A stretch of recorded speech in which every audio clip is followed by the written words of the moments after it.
Good morning, this is Jean Johnson again. I have some wonderful kind of different plants to show you here. The one that's going to be on the screen in a second is called a sanguisorba. That's the botanical name on it. It gets to be about 4 feet tall, and it gets those funny fluffy blooms on it. Now this plant is just now starting to bloom. It will be full of blooms.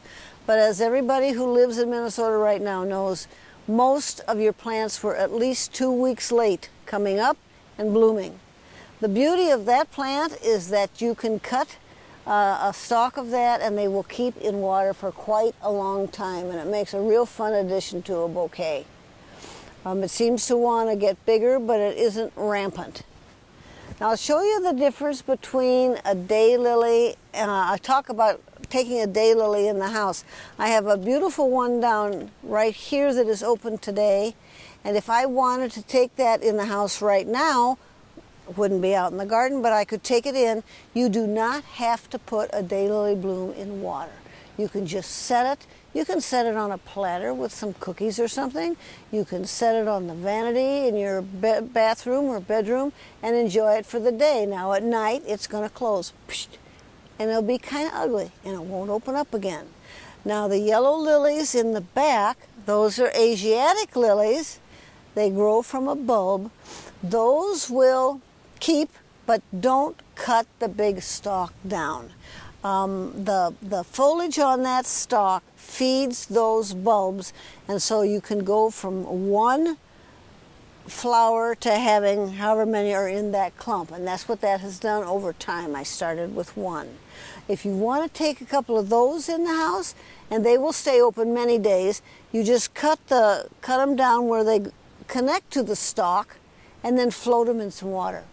The daylily does not have to be in water. Those lilies should be. Also, if you have cut a stalk of daylilies to take in, if you put that stalk in water, then the buds that are on there will open later. They will not be as pretty as the ones that open out in the garden, but they will open inside, so you can enjoy them even if you've cut the stalk down. This bright yellow I have next to me here, this is a magnificent plant. It's called Coreopsis verticillata. I don't need to worry about that. This one is Zagreb. Coreopsis moonbeam, which is a sister to this and was introduced first, is a much paler yellow. In my gardens, it's much shorter. This will bloom until the end of August. And right now it's been blooming for a couple weeks. They bloom forever, and you do not have to deadhead them.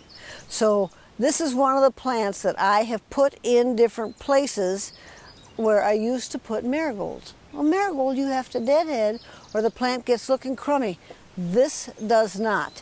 It likes sandier soil than some of the others, and I know at one time there were newspaper articles that said it was not hardy in the Red River Valley. That is not true, but they don't like that heavy soil that they have in the Red River Valley, and I'm guessing that's why people lost them rather than the fact that, it was this particularly beautiful plant. This funny little guy down here, whoops, it's got a big piece of grass growing in it. These are called Allium sinensis glaucum. This one has some, you can see the little buds on there starting. They're going to open in a little bit. This is a fall blooming plant. It grows in a wonderful circle.